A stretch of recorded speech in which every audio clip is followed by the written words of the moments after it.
ইতালির মনফালকনে 2 দিনব্যাপী ভ্রাম্যমাণ কনসুলেট সেবা প্রদান। প্রবাসী বাংলাদেশিদের সেবাদানের লক্ষ্যে ইতালির মনফালকনে শহরে 2 দিনব্যাপী ভ্রাম্যমাণ কনসুলেট সেবার আয়োজন করেন ইতালিস্থ মিলান কনসুলেট অফিস। ইউরোপ প্রধান জাকির হোসেন সুমনের পাঠানো প্রতিবেদনে ভয়েস বাংলাদেশ থেকে সঙ্গে আছি আমি কামরুনাহার তাহিয়া।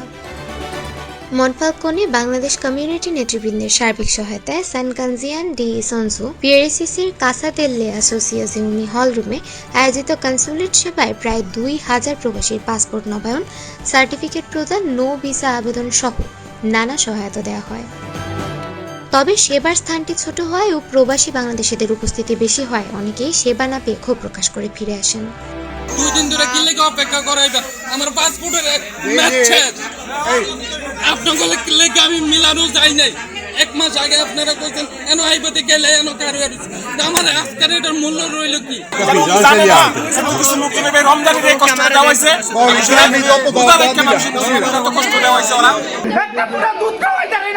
আমি 1 মাস আগে মিলানো যাইতাম, এখন কারণেই তো আমার যাওয়া হয় না।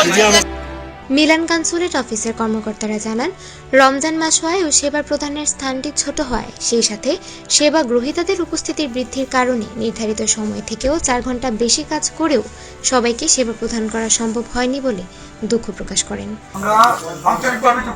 তবে এখানে যারা কনসুলেট সেবা হতে বঞ্চিত হয়েছেন তাদের নির্ধারিত তারিখে মিলান কনসুলেট অফিসে গিয়ে অ্যাপয়েন্টমেন্ট ছাড়াই তাদের পাসপোর্ট নবায়ন সহ যাবতীয় কাজ করিয়ে আনতে পারবেন বলে জানানো হয়।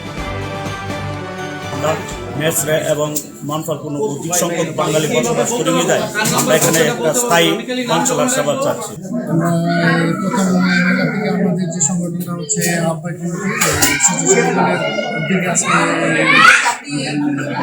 কনসুলারের যে সেবাটা আমরা আশা করি সবাইকে সুন্দরভাবে দিতে পারছি এবং ভবিষ্যতে যাতে আমি সুন্দরভাবে দিতে পারি সেই জন্য সবাইকে সবাই সেবা হয়তো আমরা নির্দিষ্ট সময় দিতে পারতেছি না, কিন্তু আমরা চেষ্টা করবো যে আগামী 11 মাসে আমাদেরকে আরেকটা সেবা দান করবো। এখানে অসংখ্য মানুষ সেবা নিতে এসেছেন, আমরা তাদের যাচ্ছি। বড় সেবাটা হচ্ছে পাসপোর্টের এনরোলমেন্ট, এছাড়া সার্টিফিকেট প্রায় 30-32 রকমের সেবা আমরা এখানে প্রদান করছি। তো এখানে অসংখ্য মানুষ উপস্থিত হয়েছে, আমি নাম্বার বলতে পারবো না, কিন্তু গত 2 দিনে যা দেখেছি অনেক। তো আমরা যাদেরকে সেবা দিতে চেষ্টা করছি। আমরা জানি যে বোঝার সময় একটা সীমাবদ্ধতা আছে, তারপরে আমরা গতকাল থেকে 10টা পর্যন্ত কাজ করেছি।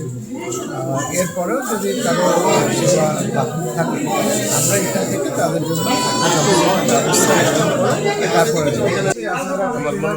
যে সাপোর্টটা দিচ্ছেন এটা হলো প্রত্যেকটা ফ্যামিলি থেকে হয় বাচ্চা অথবা বাচ্চার মা, এরকমভাবে আমরা হয়তো 25 থেকে 30 জন সর্বোচ্চ করে দিতে পারবো। এটাও বেশি, কিন্তু 25 থেকে 30 জন আমরা ম্যাক্সিমাম টার্গেট রাখবো।